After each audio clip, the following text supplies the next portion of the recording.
बच्चों, आप लोग जब क्वेश्चन पढ़ते हो तो आपके दिमाग में एक चीज आती होगी लाइट का, जब आप स्टडी करते हो कि यार सन से तो सब जगह लाइट आ रही है, अर्थ पे लाइट आ रही है, अर्थ पे इतना ब्राइटनेस है, लेकिन सन जब स्पेस में होता है तो स्पेस में आखिर लाइट क्यों नहीं होती, स्पेस में अंधेरा क्यों है।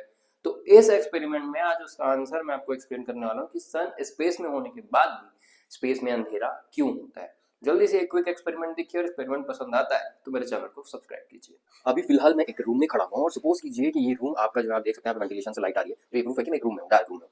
तो इस रूम को आप समझ सकते हैं कि एक स्पेस है, ठीक है, वो स्पेस है जिसमें सन जो है एग्जिस्ट करता है। तो अब इस स्पेस में भी आप देख सकते हैं हाल फिलहाल में डार्क है, ठीक है, बहुत डार्क रूम है ये। अभी आपको एक चीज मैं दिखाता हूँ, एक सेकंड रुकिएगा।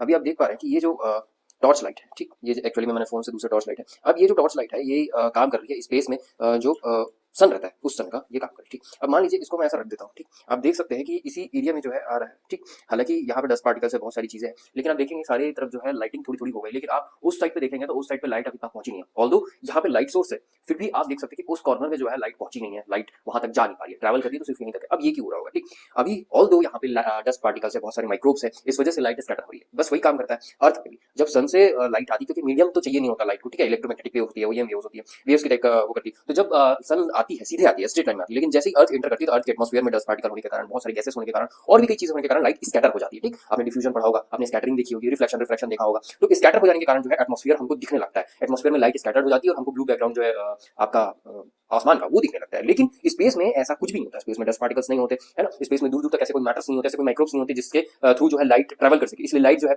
स्ट्रेट लाइन में ट्रैवल करती जाती है, और उसके सामने जो भी आएगा, जैसे कोई भी प्लैनेट आएगा तो उस पर लाइट जो है जाती जाती है। इसलिए आप देख पाते हैं कि स्पेस में सन होने के बाद भी, जैसे स्पेस में सन है, सन होने के बाद भी आसपास कई दूर तक जो है अंधेरा होता है, क्योंकि लाइट स्कैटर नहीं हो पाती। अब इसी में मान लीजिए मैं इसको यहाँ पर रख देता हूँ और मैं स्पेस बनाने का ट्राई करता हूँ, मतलब ऐसा मीडियम जहाँ पे ना तो स्कैटरिंग हो सके ना ही डस्ट पार्टिकल एग्जिस्ट कर सके। तो मान लीजिए मैं इसके अराउंड एक इस तरीके का स्पेस क्रिएट कर देता हूँ। अब आप देखेंगे कि पूरे रूम में डार्कनेस है, कहीं भी लाइट नहीं आ रही, ऑल्दो यहाँ पे सन एग्जिस्ट कर रहा है ना। लेकिन ऐसा कोई मीडियम नहीं है जिसमें लाइट स्कैटर हो सके, डस्ट पार्टिकल्स नहीं आ पा रहे हैं अभी तक कोई मैटर क्या, कोई माइक्रोब्स नहीं पहुंच पा रहा है। इसलिए अब ऊपर भी जो है लाइट जा रही थी वो भी नहीं जा पा रही है। दैट मीन्स ये लाइट सीधी ट्रैवल कर रही है। अगर इसके बीच में अगर कोई जैसे ही मैं इसको हटाऊंगा, डस्ट पार्टिकल से इसको एक्सपोज करूंगा, फिर लाइट जो है स्कैटर हो जाएगी। बस इसीलिए ये रीजन होता है कि स्पेस में सन होने के बाद भी आसपास अंधेरा होता है, क्योंकि लाइट सीधी लाइन में ट्रैवल करती जाती है और लाइट को स्कैटर होने के लिए कोई मीडियम नहीं मिलता।